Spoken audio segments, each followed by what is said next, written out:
Hi guys, I'm Hayden Crawford from numerologist.com and I'm a wellness coach specialising in colour therapy.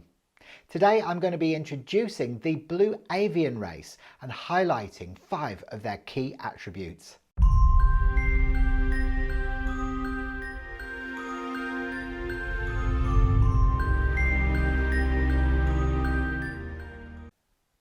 The Galactic Federation of Light comprises of so many weird and wonderful ancient beings of light, all of whom share the same purpose and vision for the Earth as she literally is reincarnating into the 5th dimension. Now, some of these look extremely human-like, such as the Pleiadians, but it can be a lot more challenging to accept the appearance of some of the other members of this universal team.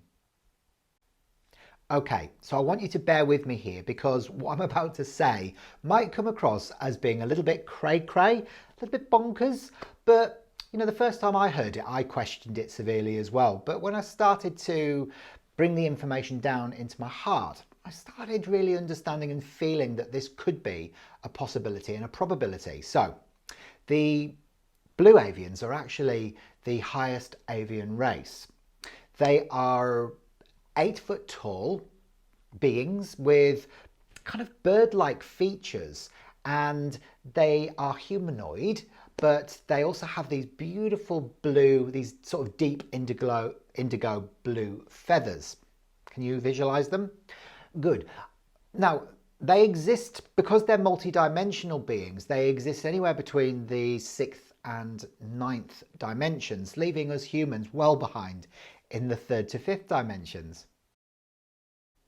They act as a single intelligent entity and are the messengers and facilitators of the one infinite creator.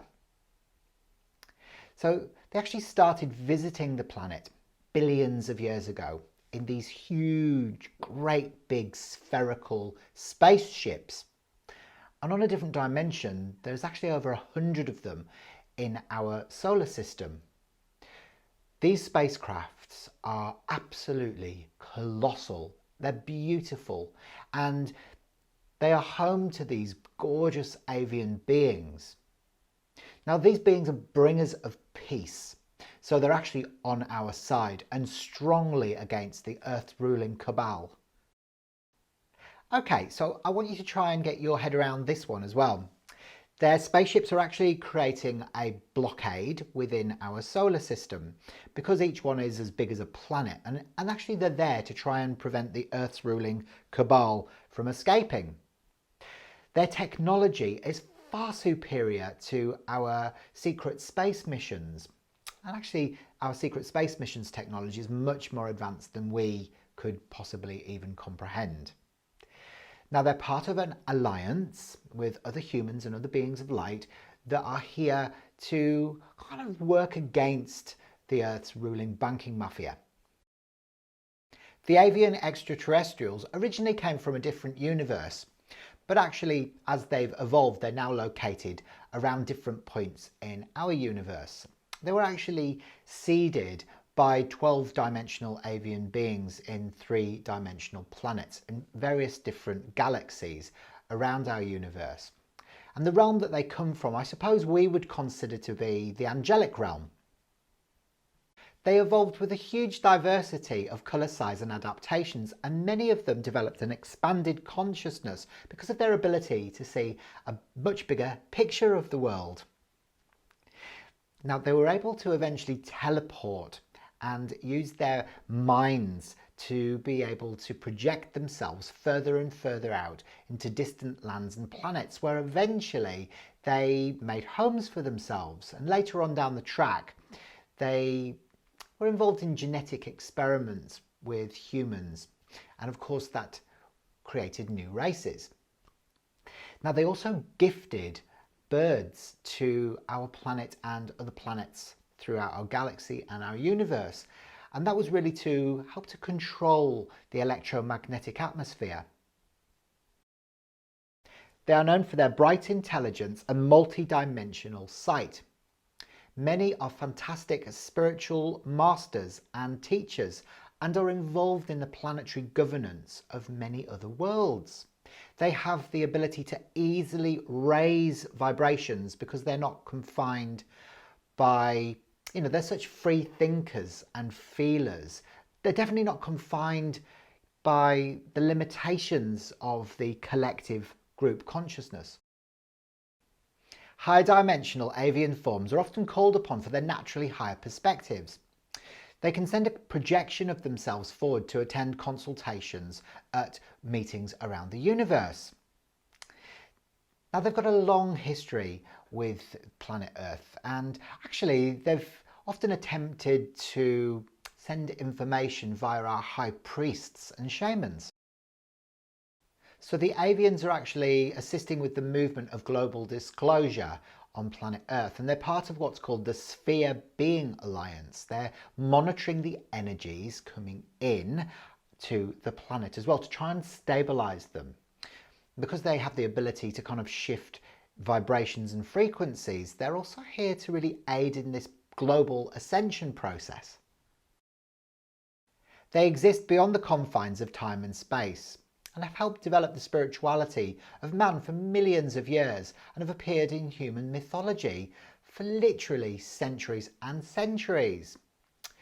If we go back to ancient Egypt, we can see that the Egyptian god of the sun was named Ra, who had a humanoid form with a bird-like head. And he was said to have created the seasons, the months, the years, the plants and the animals.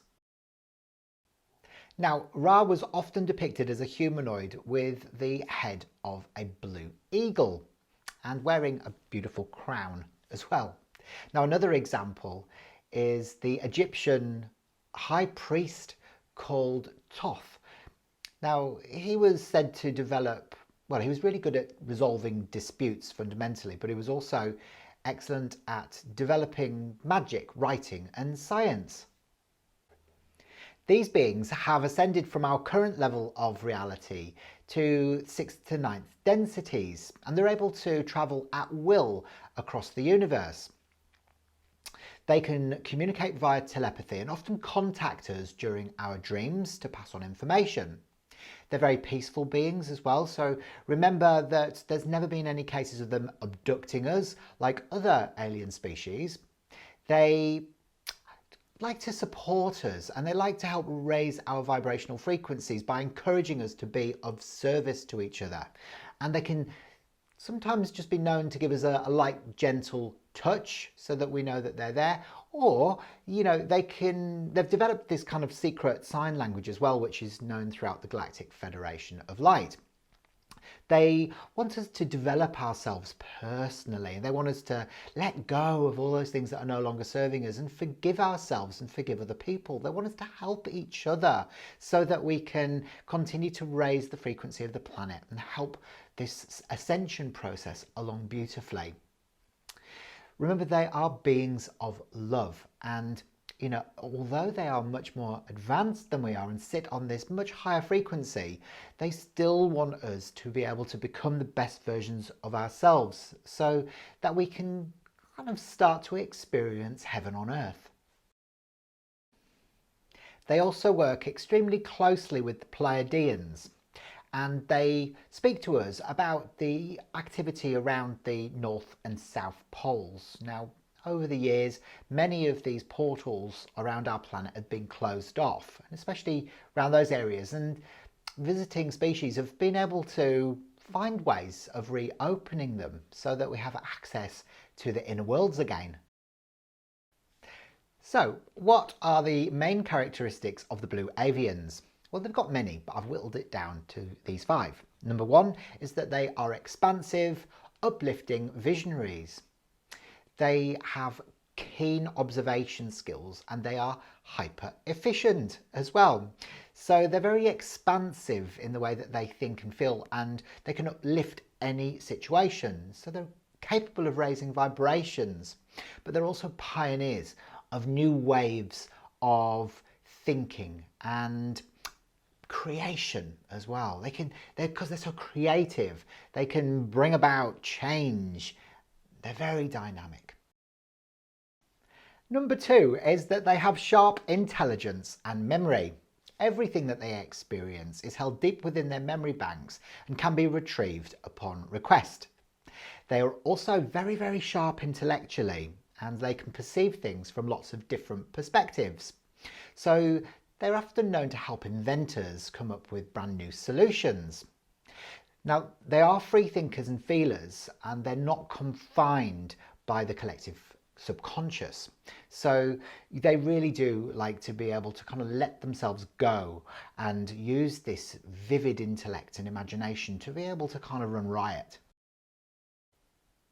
Number 3 is that they have multi-dimensional awareness. They're called upon for their higher perspective to attend many meetings, and they can actually send an energetic form of themselves to those so that they can be present in numerous different places all at one time. They've also got multi-dimensional sight. Number 4 is freedom and honour. Because they don't like feeling restricted, it is essential that these beings experience true freedom. And because they honour other people and other beings, they expect that same honour back in return.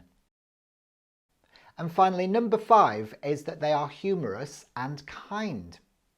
Now, they are known to have a very keen sense of humour, and they can alleviate fear with this. People that have encountered them have often told stories about how they have acted a little bit foolishly to kind of try and get them laughing. But they've also noted that they have been extremely kind, considerate and thoughtful, and have wanted them to feel as comfortable as possible. So actually, only a few 100,000 avian souls incarnate on Earth. And this is because they don't like to be restricted in any way, shape or form. So it's actually quite uncomfortable for them to be in a human body. It feels really wrong to them. Now, they want to obviously help raise the vibration and frequency of the planet. So those that have come in are really keen to be able to assist that process of ascension. The Avian Starseeds, because they've got such a very keen intellect and very, very solid memory, they would tend to occupy professions such as scientists or professors, inventors or detectives, and those types of industries. So what about you? Do you feel like you could be an Avian Starseed? It's a lot less likely than some of the others, like the Sirians, Pleiadians, or those from Orion. Let me know in the comments below if you feel that you resonate with the Blue Avian race. I'd be really interested to find out. Look, I'll be back next week with some more insights for you, and who knows what we'll be exploring then. I'll see you very soon. Bye for now.